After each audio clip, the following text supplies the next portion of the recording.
Swiggity sorty, let's get that booty. Hey everybody, welcome to another episode of the Slim Cogcast, and I am Slim Cognito. Now, before we jump right on in, I just want to let y'all know that the news this week is kind of polarizing, and I can't wait to talk about it. But also, I got some exciting news as well that I can let you guys know about that should be coming up. As soon as I know that the media is available, I will share it with y'all.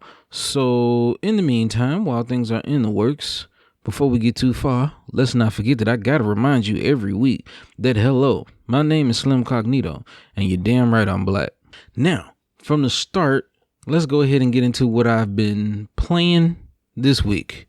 Bruh, I finally beat Evoland II, and let's just say, not only am I one of the most professional procrastinators, but also a very efficient one as well, because once I finished that game, I got a heavy Chrono Trigger, inspiration off of the making of this game, and they did a pretty good job. I'm not gonna lie, especially with the team that they had available.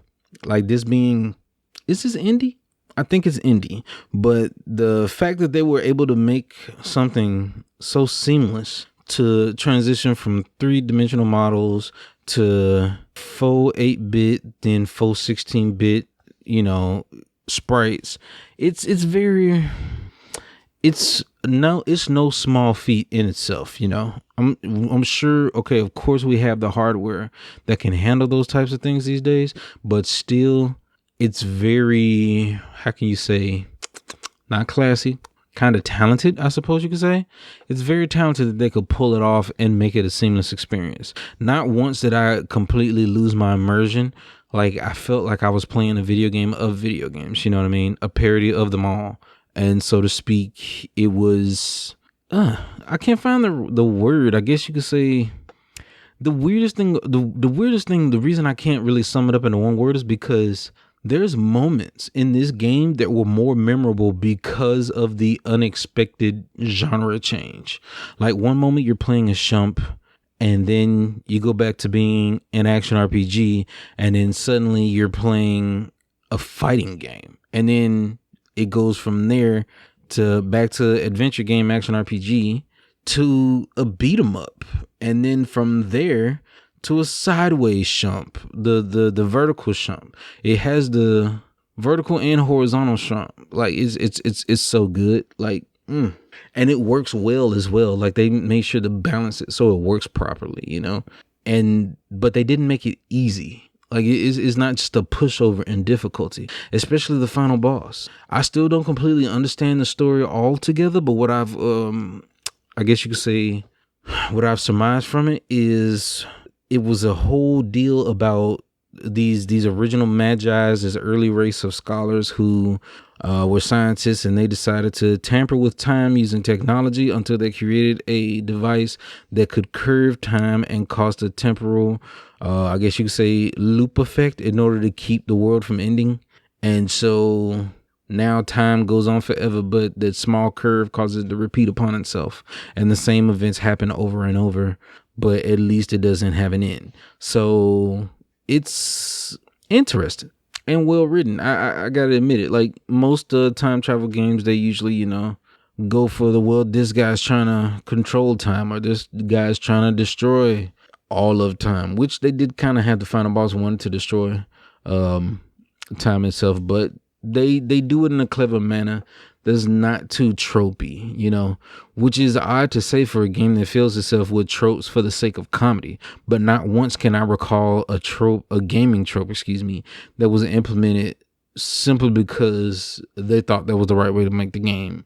Like if it was there for comedic effect. There was even a Game of Thrones reference that I didn't get because I've never seen Game of Thrones, but I bumped into a snowman who was like the big boss of this race of Vikings, and his name was Jon Snow. So make of that as you will. But anywho, decent game. Like I say, me personally, I enjoyed it to at least about maybe 7 out of 10. But the average person would not have the patience to finish this type of game, and they be turned off by the visuals because it's not the perfect graphical representation. Outside of the sprite works are immaculate, but the 3D models are very bare bones, I guess you could say. So it's not, I'm not going to be, too unrealistic with it. The average person would probably give it about a 6. People, the average person wouldn't have the attention span for it, but I enjoyed it, so to speak. It's like a little museum for people who play classic games and just want to go down memory lane, but with a fresh story. And I'd recommend it. The one thing is, though, the length of it is considerably longer than the first Evoland, and I would recommend Evoland 1 to those who would want to go down that road for a quick little, trip just to experience it. But it would take, let me see, the first game takes about maybe a good, 5 hours to beat, maybe. Yeah, about 5, maybe 6 hours to beat.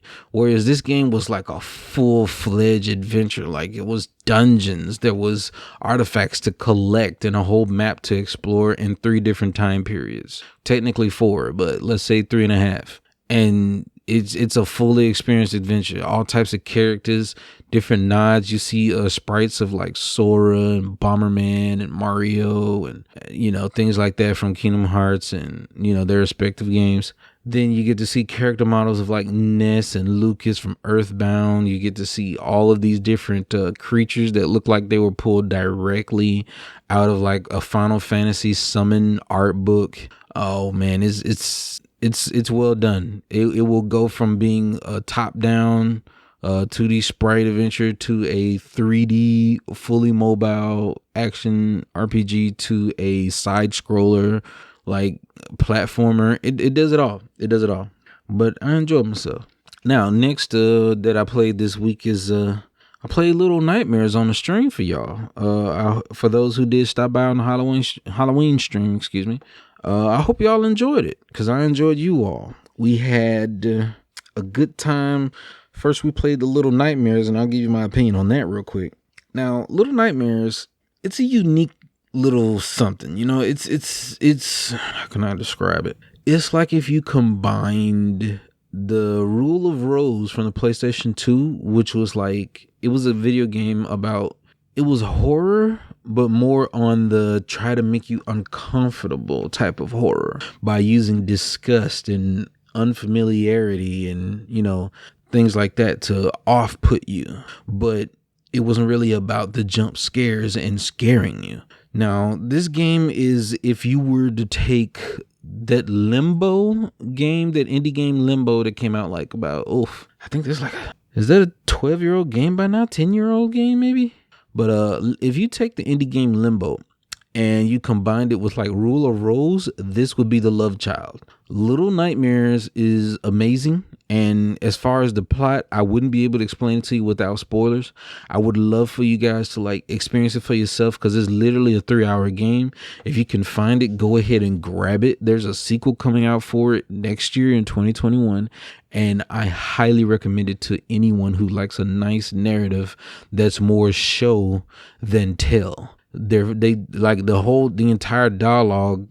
I don't think there's a single word of dialogue throughout the entire game. It's all suggested sounds and characters miming out their intentions, but it speaks volumes because of such. And I love that type of storytelling. I love it to death. If you've listened to last week's podcast, I think I spoke about Metroid having that type of storytelling, and me experiencing that as a kid is what made me prefer that type of storytelling. It's the less is more type of philosophy of going about exposition, and I love it. I can't get enough of it.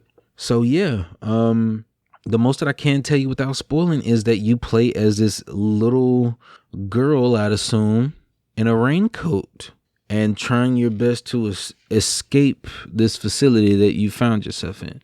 And that's pretty much the entire premise that you're given in the first 5 minutes. Everything after that is a spoiler, and it's something major. But if you pay attention to the details, you can pick up on the story, and it really ramps up.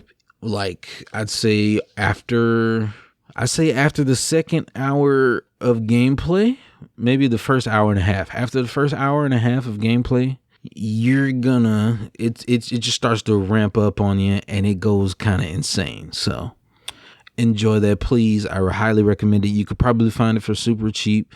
And don't forget Little Nightmares. It actually surprised me when I booted it up and it gave me a logo that said Bandai Namco. And I would not for the life of me imagine that a game like this would be made by or published by Bandai Namco. So there you have it. Go ahead and give that a shot as soon as you're able. And after we finished that, of course, we played some Among Us with some public people in an Among Us Discord, and we had a good time. I got imposter and completely wrecked some fools, and I'm gonna see about taking that footage, and we're gonna put that up on the YouTube for you guys. See if you guys enjoy it. Hopefully, of course, uploading that type of content is almost like suicidal, since so many of the other kids and fans of the game are looking at like Disguised Toast, Valkyrie, Trainwrecks, XQC with some type of friggin' thumbnail of somebody getting killed, and friggin' the titles like 9 million IQ plays as an imposter. Like, it's just a bit much. But to hell with that. I'm below my shit because I just want y'all to see it. Yeah, moving on from there, pretty much everything else. I'm still working on Spirit Tracks on the 3DS. I finally got back to that now that I've whittled down the backlog. And I'm speed running some Halloween sale candy because it's the day after Halloween. So if y'all ain't got y'all, you better go get it. And what else did I play this week, actually? I constantly draw a blank. I don't think I've done, other than Genshin Impact and some shooters, I don't think there's any other important single player games that I've explored this past week. So yeah, I don't really want to talk about Genshin Impact much because it's actually tiresome.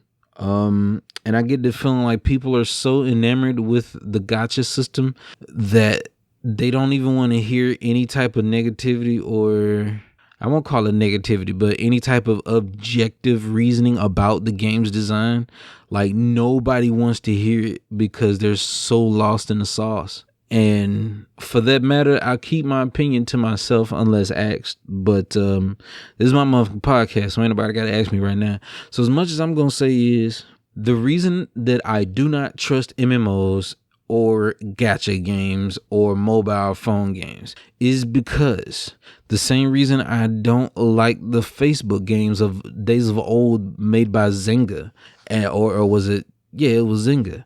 And I've already experienced that type of game design and I hate it because it's literally made these games like this from MMOs, and these other games are they're based on psychological data in order to keep people engaged.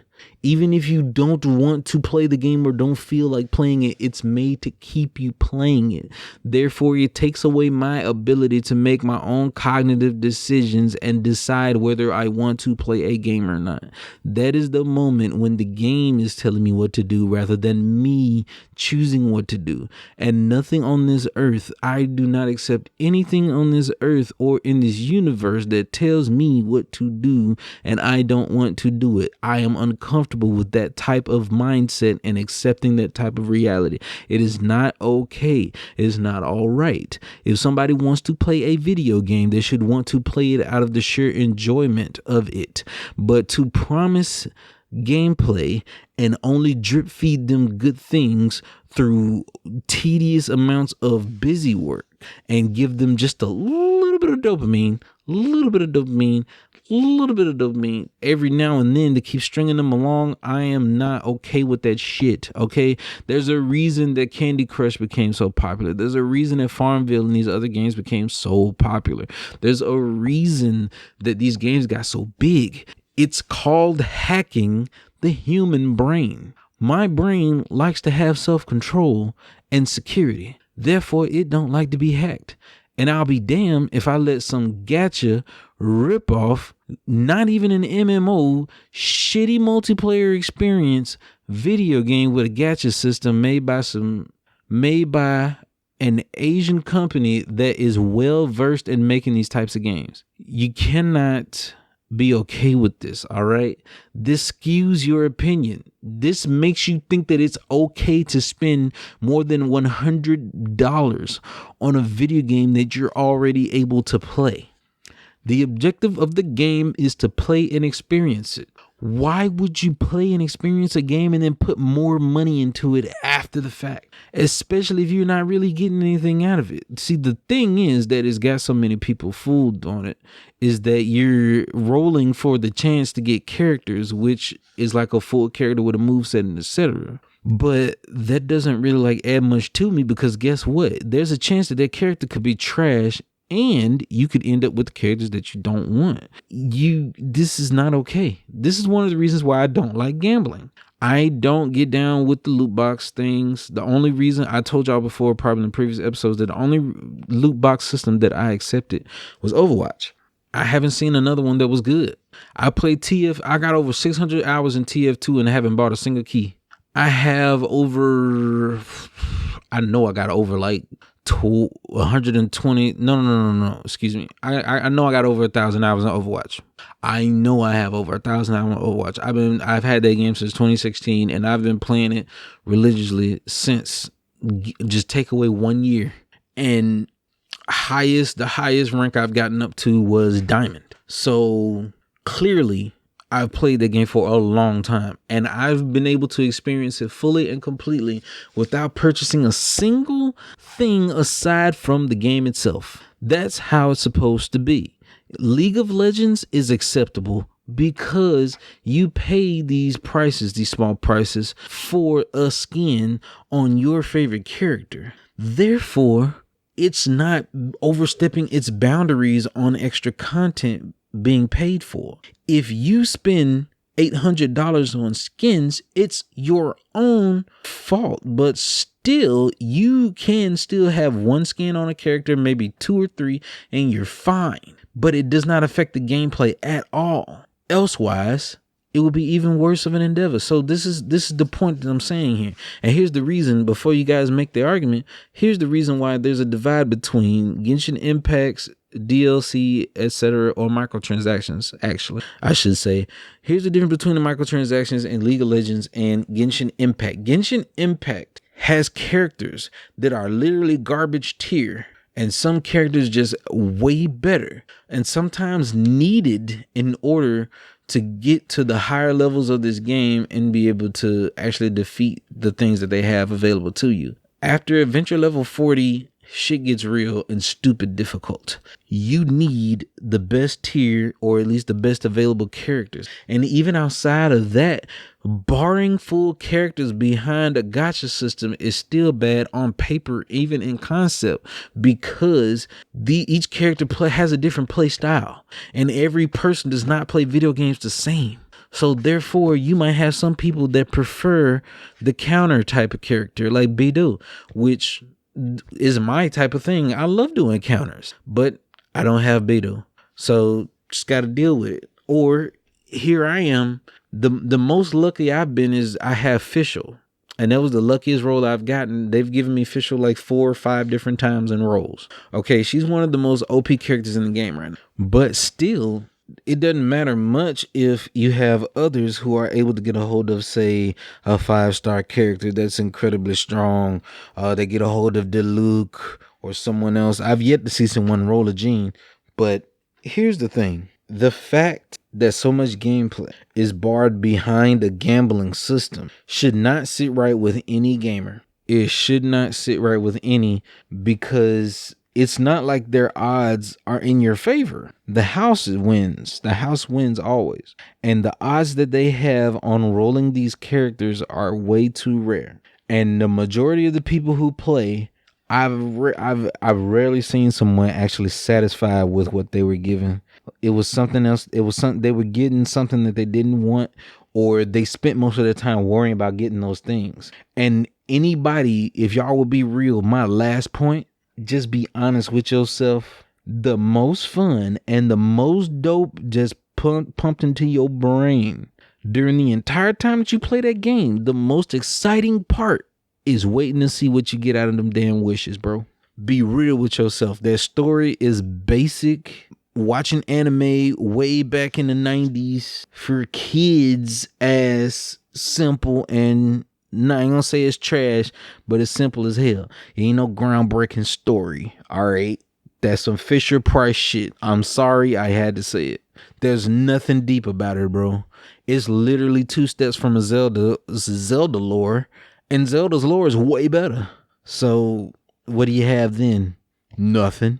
I be speed reading and shit. Even when I take my time and read this shit, I be like, God damn, I predicted everything that's going on with this. This shit is not that interesting. The most interesting in the lore would be like the characters' backstories, and even the majority of the characters' backstories are boring as hell. The Luke is the coolest person in the game. He got the best backstory. Literally. Everybody else bores me to tears, bro. And the only people who's willing to defend me are the ones who want to see their little scantily clad, small little waifus dance around as they click their basic attacks all fucking day. You're not happy. You know you aren't. Even if you got a new character, you know you're bored 1 hour after owning that character. Seeing those same animations would get hella tired.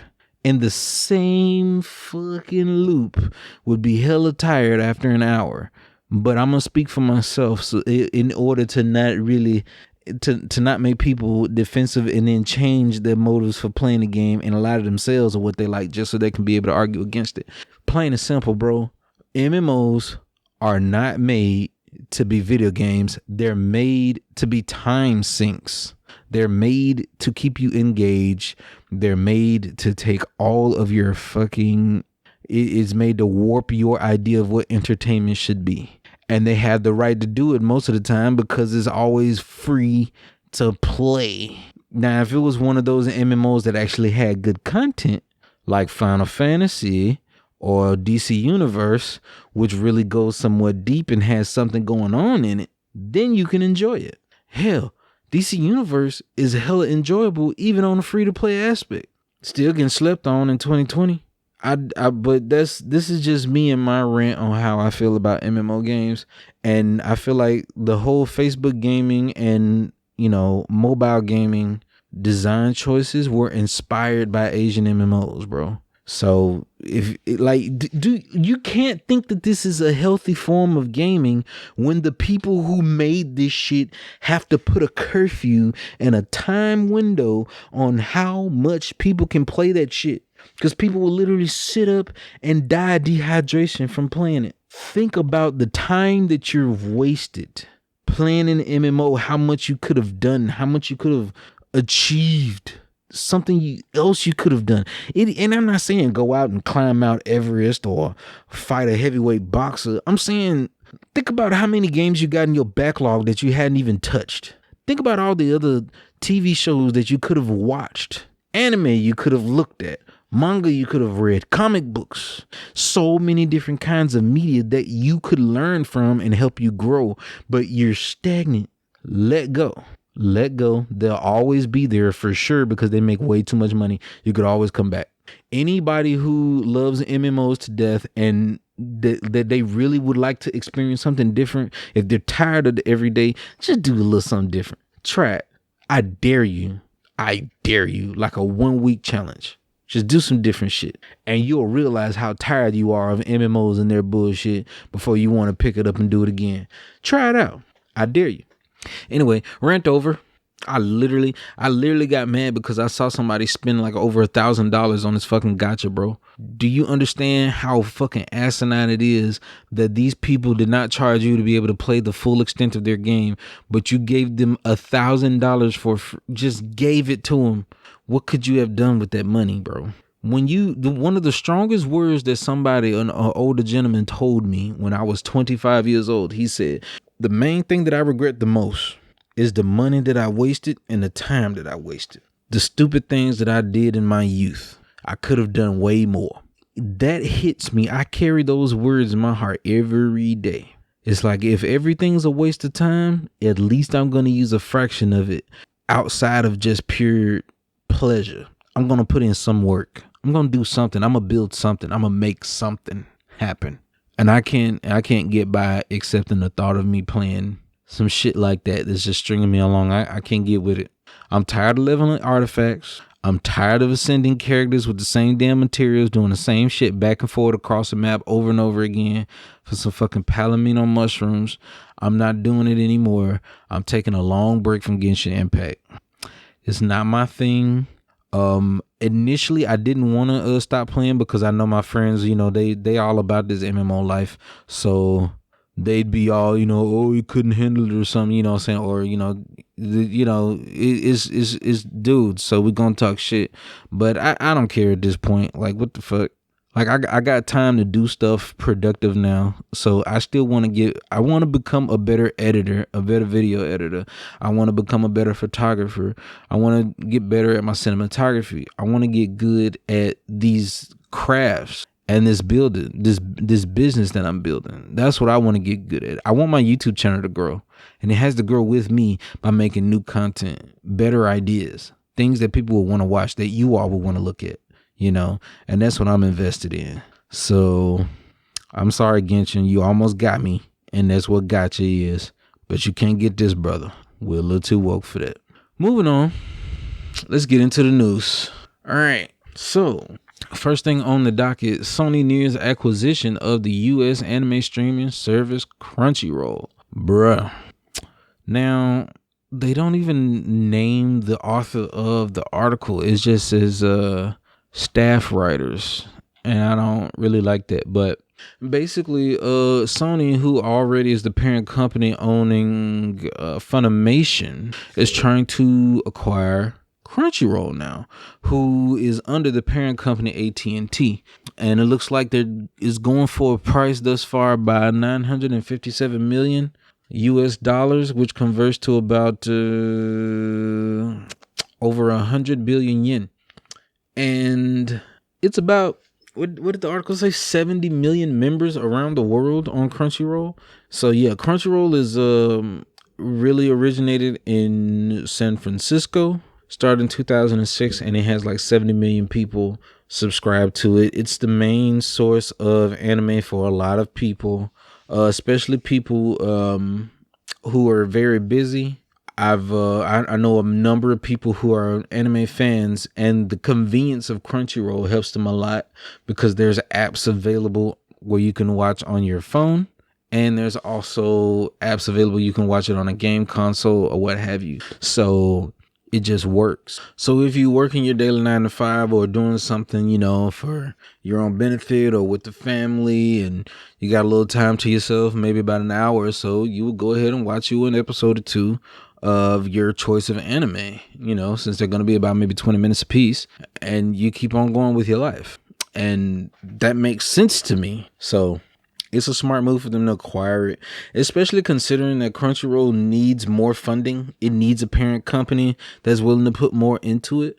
With the success of God of High School, they need real money to give these animes that they would adopt from, say, Webtoon or some type of fan-made project, and make these things into full-fledged real animes and not just try to squeeze it into a 13-episode season, you know. So that's the biggest thing. Next thing on the topic, oh, look at me. I promise you guys that I do podcasting for a living.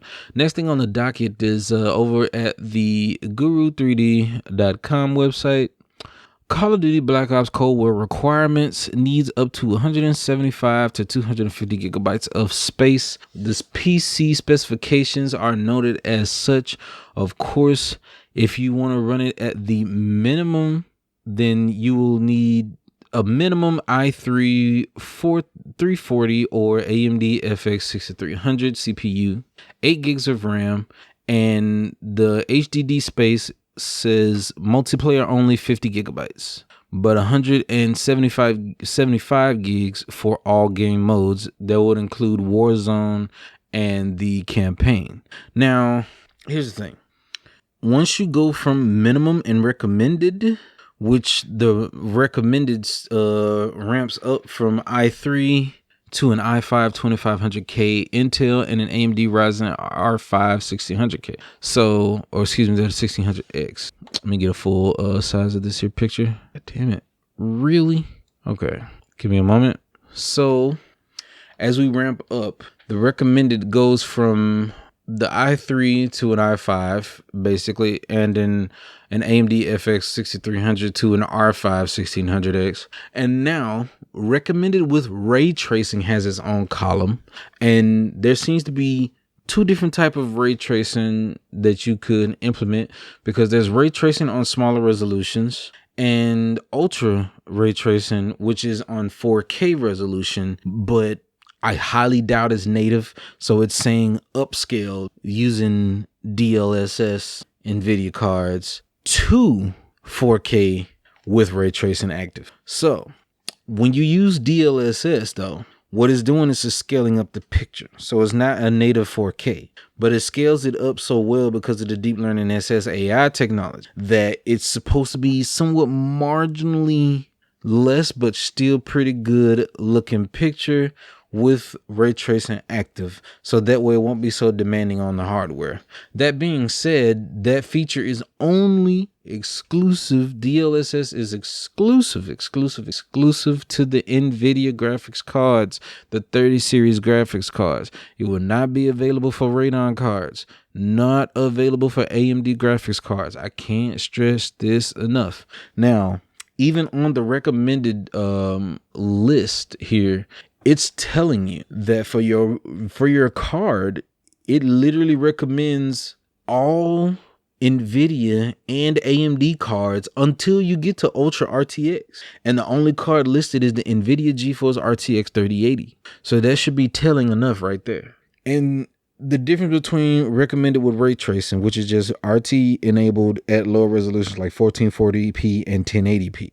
Okay, it's listed saying that you need an i7 8700K or a Ryzen 1800X for your CPU. This means that you also, it also lists the only thing enabled for ray tracing, the only card listed.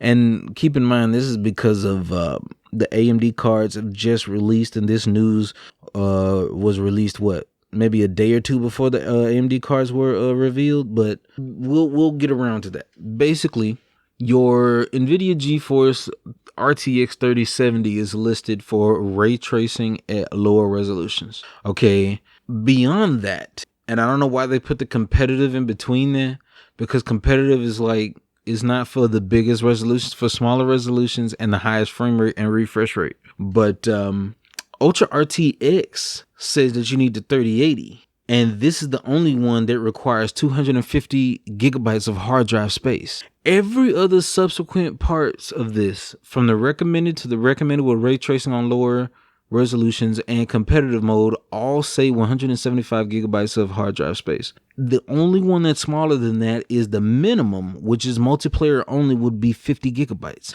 But for all game modes, meaning the Battle Royale Warzone and the campaign, would be a total of 175 gigabytes. But you jump up immediately to 250 gigabytes of hard drive space once you get to Ultra RTX. And I find that rather ridiculous. This is another small rant I'm gonna make, and then we're gonna blitz through the news to get out of here. So ray tracing, I read a lot of these articles every week, okay, in order to bring you guys the news, and I am tired and sick of ray tracing. Okay, it does nothing at all unless you implement it for the use in like puzzles or something. It literally does not equate what it's worth. It's not worth the hardware demand. It's so demanding on hardware, and it asks for too much. Okay, ray tracing is not worth it. You're literally just going bonkers over a feature and ramping up the required specs of your hardware just so you can have better reflections on the water and better shadows, just so you can have better reflections on glass. It's not necessary, and it's completely foolish to me. It's just a marketing angle, in my opinion. Ray tracing does not affect gameplay at all unless it was gameplay made around it, unless they can come up with a good and clever demo in use of it. It's no use in even having it. There's no use. Visual spectacle only lasts so long for me. I can look at a game and say, oh, it's so beautiful, man, this looks so pretty, and then after that I'm like, okay, but is it fun? And that only takes about 30 minutes to a couple of hours. The most beautiful games and memorable games visual wise are the ones that make a great art style. Those are the ones I remember the most. Hollow Knight's art style was very strong. It's just games like where they put love into the design for the art team. This right here, the reason I don't like to push for graphical fidelity is because it takes away, in my opinion, the necessity of the art. If we keep chasing the rabbit to try to make video games real and indistinguishable from real life, then there's no reason for escape and a break from reality. There will be no reason for art anymore in video games. So that's just how I view it, bro. I'm sorry. I have a different my opinions are not popular because the general populace likes to follow the Kardashians and listen to everything that celebrities do and say. My opinions are not popular because they take, I don't want to sound boastful. I don't want to sound like I don't think I'm better than anyone or smarter than anyone, but it's just I don't have an opinion that everybody shares. I like things that are necessary, things that are done for a purpose. I like my dollar to be spent for a purpose. I need a pop filter on my microphone. I'm going to put that on the list of things I need for the business. But yeah, this is completely unnecessary to me to implement. And it cost me not only another 75 gigabytes of hard drive space, but also I would need to get the cream of the crop CPU. And let's call a spade, okay? Let's not, just side skirt around it and be honest here. I believe this was made to sell Nvidia cards. I believe this was made to sell Nvidia cards and higher end hardware. Because there's a lot of people out there that say, I'm going to PC game. And then they go and get the most expensive card. They go and get an i9 processor. There's nothing. If you're not making Disney level of computer generated artistic as like movies and shit, if you're not literally creating video games, there is no reason for any commercial person to have any type of processor beyond an i5 or an R5 Ryzen CPU. You don't need a CPU stronger than that. You'll never be able to completely fully utilize it. And if you do, it's going to be for a little bit of time, and it really won't save you much time off your life from a difference between an R5 or i5. You are fooling. No, you're not. You're just falling victim to the marketing. But this is the real straight dope here. You don't need anything beyond that. If you're not gaming at 4K, don't bother. If you are gaming at 4K, I'll excuse it. You're going to need this beefy stuff. But all in all, 4K is not going to make a difference. It's not going to make you a better person at the games. It's not going to make you click heads faster. It's not going to make you better at, just immediately make you a pro. It's not going to happen. That's not how it goes. The reason this bothers me is because PCs are not a cheap piece of work. This is not a cheap endeavor. And anybody out there, yeah, you got the money to spend. You have the disposable income. Congratulations. I'm happy for you. But a PC is not cheap. And to coerce people into spending upwards of over $2,000 on a build is very, very sleazy to me. And I might as well tell it real while I'm here. All right, let's blitz the rest of these here. Eurogamer.net. Next on the docket. Demon's Souls remake won't be introducing new difficulty levels, which is good because no Souls game has an easy mode, and they're going to keep complaining about it, but they're not going to get it, so they can go ahead and sit on their thumbs and then suck on it, because we're not having that shit. All right, it's a Souls, and it's made to challenge you.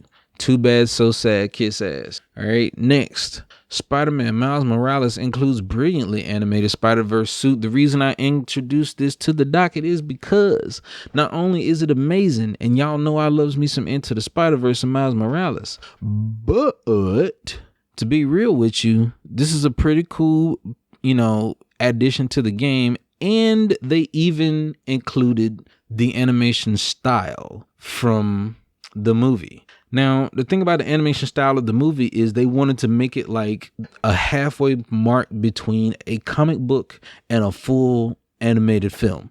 And the way they did that is by signifying the different Spider-Man and Peters by comparison to Miles, and showing that Miles was still in his comic book in the early stages of learning how to be his own Spider-Man. Now, if you were to recall the scene where they were breaking into Wilson Fisk's laboratory to find out about the collider through Dr. Octavia's computer, there was a scene when they were escaping. Of course, the infamous bagel scene where he hit the scientist with the bagel during their escape, and he was teaching Miles how to swing. Well, if you notice, the way the animation works, it comes down to keyframes. And keyframes are just a still frame or drawing of what they want the character to be doing at that moment in time. And over, say, 30 frames per second, you might have, say, 15 frames of keyframes. And they fill in the blanks of those between those 15. Every 15 frames, they have to make an animation so it can move smoothly and change the picture slightly so the motion can look natural from frame number 1 to frame number 15. Because frame number 1 is a keyframe and frame number 15 is a keyframe, and so on. And then frame 30 and then frame 45, etc., etc.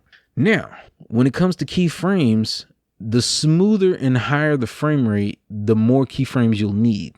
So this is what they call, say, having people on 15 or having them on 5 keyframes or on 2. The smoother the animation, they might be using a keyframe every, let's say, every 2 frames, I think it is. And the keyframes that Miles Morales, him having less keyframes, made him look like he was going at what people incorrectly, but not too far off, and understandably call it a lower frame rate. But he just has less keyframes. So you have a smooth animation on Peter B. Parker because he's on 2s, whereas Miles is on like every 5 frames or so. So it's got a little bit of smoothness, but some choppiness to his animation. But once Miles starts getting the hang of his swing, pay attention to that scene, go back and look at that movie. Once Miles starts to get used to swinging as Peter's teaching it to him, he starts to go on 2s and he gets a smoother frame animation just like Peter B. Parker. So then it begins to match. On an animation level, it told the story on another layer, making that movie a cinematic masterpiece. This is why I am a full-blown advocate and huge fan of Spider-Man Into the Spider-Verse. Okay? That movie is a masterpiece. And if you don't know, please find out. Another good explanation, I tried to find some media that could explain this very well. And the best that I can think of is when I was looking up, the best I could come up with in my search on YouTube was Corridor Crew, or Corridor Digital as they're formerly known, but the Corridor Crew. Corridor. So they have a video where it's like artist react or VFX react to, and find the one for Spider-Man Into the Spider-Verse, and they will tell you all of these things, explained to you with a Disney animator present as a guest star, and he'll give you the full lowdown on how it all operates. So hopefully that's one that explain it as well as or better than I could explain it. But yes. So I really like this fact, and it's very, very important and near and dear to me, and that's why it's on the docket. So moving on. Next, as expected, Nvidia's RTX 3070 sells out immediately after launch. There's not a lot here on this GameSpot article. It's literally filibuster in order to make a full article, and I'm looking at the article, and it's a total of kind of 3 paragraphs, not really. Partial paragraphs, really, just short.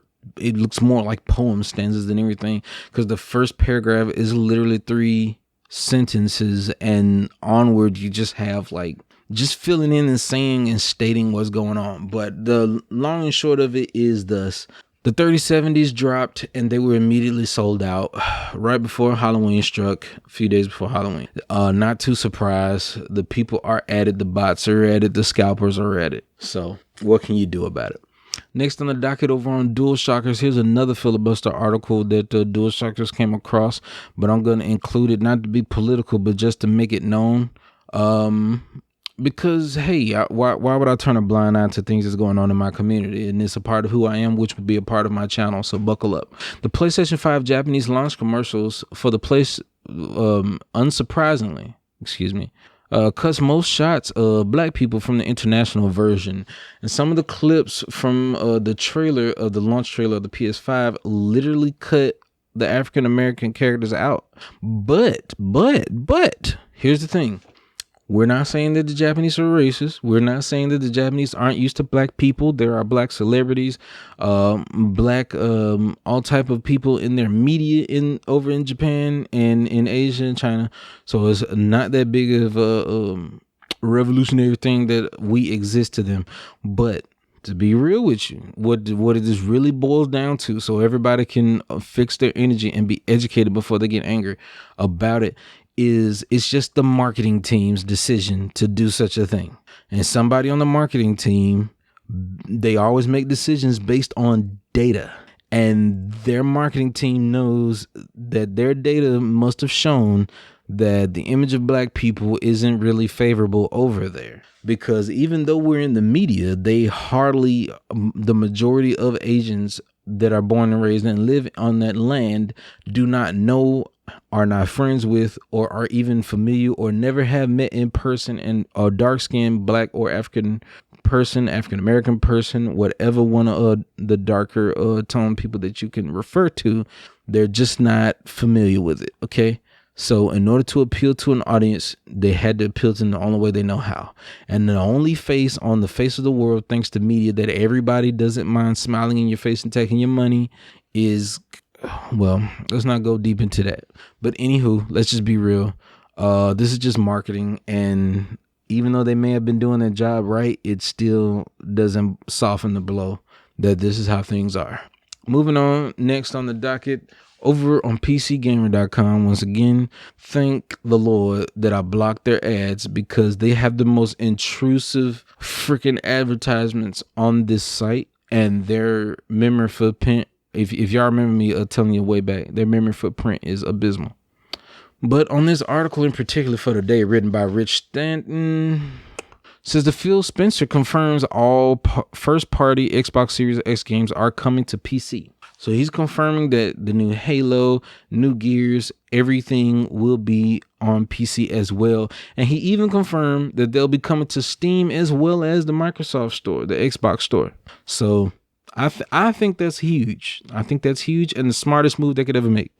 Now their sales are going to skyrocket because the PC players who don't want to play on an Xbox will buy your games. And that's what matters. So kudos to them. Good choices. Good decisions. Eurogamer, next on the docket. Hackers reportedly jailbreak the Oculus Quest 2, bypassing its forced Facebook login. If you were with me in the previous weeks on the podcast, we talked about the new Oculus 2 that was being made, Oculus Quest 2.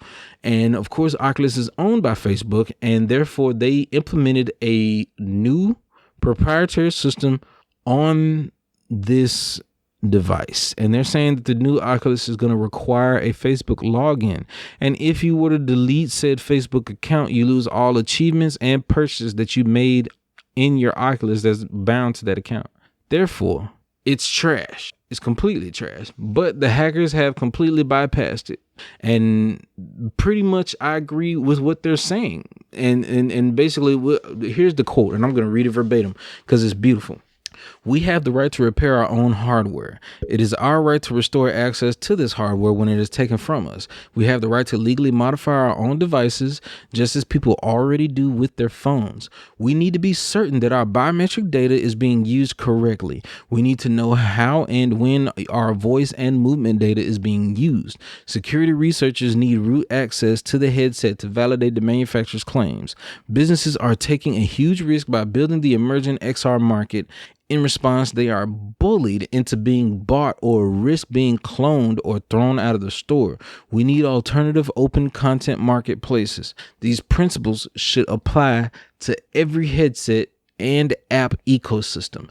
By taking a stand against Facebook, we are taking a stand for the entire XR ecosystem. Now, the whole point of this is what he's saying is he does not want the line to be blurred between you using a product as a service and temporary ownership, but you spend money and you own that product. And that's one of the biggest issues with gaming these days, because now that people have accepted app phone games that have the most outrageous agreements in the end user licensing, that they want to push that line even further in the sand and say, okay, you do not own these games, even though you paid full price. We have the right to either pull it down at any time. You can't re-download it in the future if we so choose to take it down. And your data that you used in this game belongs to us. That's literally what they do in the apps. With these apps, they literally tell you that your data is not your data anymore.